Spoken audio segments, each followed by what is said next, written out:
अरमान और गीतांजलि हनीमून के लिए मसूरी के शांत वन रिसॉर्ट पहुंचते हैं। यह वही रिसॉर्ट है जो कभी अभीरा का बचपन का घर था और जिसे दादीसा कावेरी पोद्दार ने अभीरा के लिए खरीद लिया है। दादीसा ने यह सब इसलिए किया है ताकि अभीरा अपने पुराने घर में रहकर अपने दुख और दर्द से उबर सके। दादीसा और मायरा पहले से ही रिसॉर्ट में मौजूद हैं। कावेरी जानबूझकर अरमान से यह बात छुपाती है कि अभीरा और मायरा भी वहीं हैं। वह सोचती है कि अरमान से दूरी बनाए रखकर ही अभीरा और उसका रिश्ता ठीक हो पाएगा। जब अरमान और गीतांजलि रिसॉर्ट में कदम रखते हैं, तो अरमान का दिल बेचैन हो उठता है। उसे लगता है जैसे वह इस जगह को पहले से जानता हो। यहाँ की हर हवा में अभीरा की महक हो। वह हनीमून के बहाने बार बार बहाने ढूंढता है ताकि वह रिसॉर्ट के अलग अलग हिस्सों में जाकर कावेरी, मायरा और अभीरा के बारे में पता लगा सके।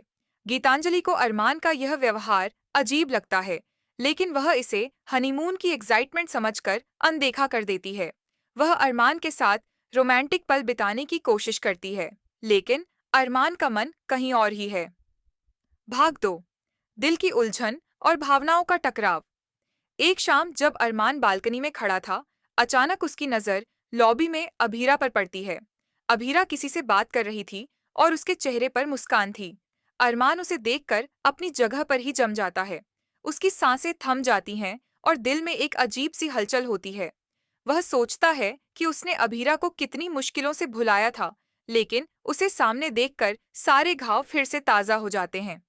तभी अभीरा की नज़र अरमान पर पड़ती है। वह अरमान को देखकर चौंक जाती है और उसके हाथ से चाय का कप गिर जाता है। दोनों एक दूसरे को देखते रह जाते हैं, मानो समय वहीं रुक गया हो। अरमान अपनी भावनाओं से बुरी तरह उलझ जाता है।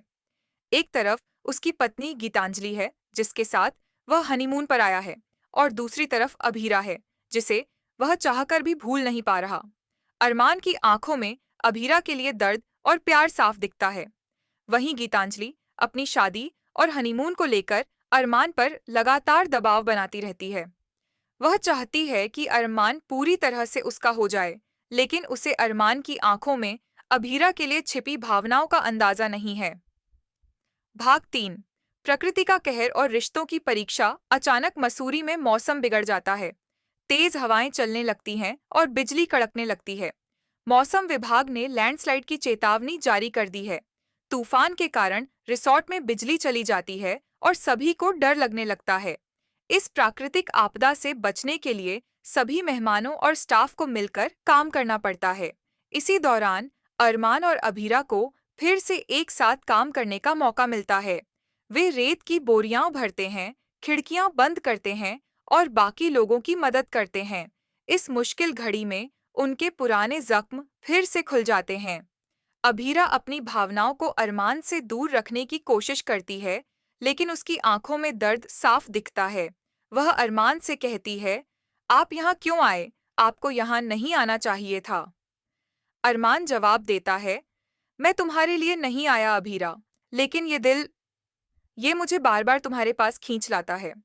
उनकी बातचीत में उनकी पुरानी यादें, उनके झगड़े और उनका अटूट प्यार सब कुछ सामने आ जाता है। भाग 4।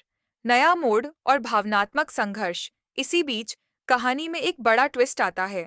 रिसॉर्ट का मैनेजर, जो एक लालची आदमी है, रिसॉर्ट को खाली करने के लिए धमकी देता है ताकि वह सरकारी मदद के नाम पर पैसे लूट सके। दादीसा और मैनेजर के बीच जोरदार बहस होती है। मैनेजर दादीसा का अपमान करता है, जिसे देखकर अभीरा और मायरा दोनों बहुत परेशान हो जाते हैं। अभीरा को अपने बचपन की यादें याद आती हैं, जब उसके पिता का अपमान हुआ था। वह अपने पुराने दर्द से जूझने लगती है। अभीरा को यह समझ आता है कि उसे अपनी जिंदगी में आगे बढ़ना होगा और अपने पास्ट से बाहर निकलना होगा। वह यह भी जानती है कि जब तक अरमान उसके आसपास रहेगा, वह कभी भी अपने पास्ट से उबर नहीं पाएगी। वह अरमान से दूरी बनाए रखने का फैसला करती है, भले ही यह उसके लिए कितना भी मुश्किल क्यों न हो। वहीं गीतांजलि अरमान पर और भी दबाव डालती है। वह अपने प्यार और शादी को लेकर अरमान से इमोशनल ब्लैकमेल भी करती है। कावेरी इस पूरे नाटक को देख रही है। वह मायरा को सख्ती से रोकती है कि वह अरमान को अभीरा की लोकेशन न बताए। वह जानती है कि अरमान और अभीरा के बीच की दूरी ही उन दोनों के लिए सही है। यह सब देखकर मायरा दुविधा में फंस जाती है कि वह किसका साथ दे, अपने भाई का या अपनी बहन जैसी दोस्त का। भाग 5। आशा की किरण और नया सवेरा। जब तूफान थम जाता है तो रिसोर्ट में शांति छा जाती है, लेकिन रिश्तों में आया तूफान अभी भी जारी है। अरमान, अभीरा और गीतांजलि तीनों अपने अपने भावनात्मक संघर्ष से जूझ रहे हैं। यह कहानी प्यार, परिवार, सामाजिक दबाव और भावनात्मक जटिलताओं का एक गहरा मिश्रण है। कहानी का अंत तनावपूर्ण है, लेकिन उम्मीद से भरा है।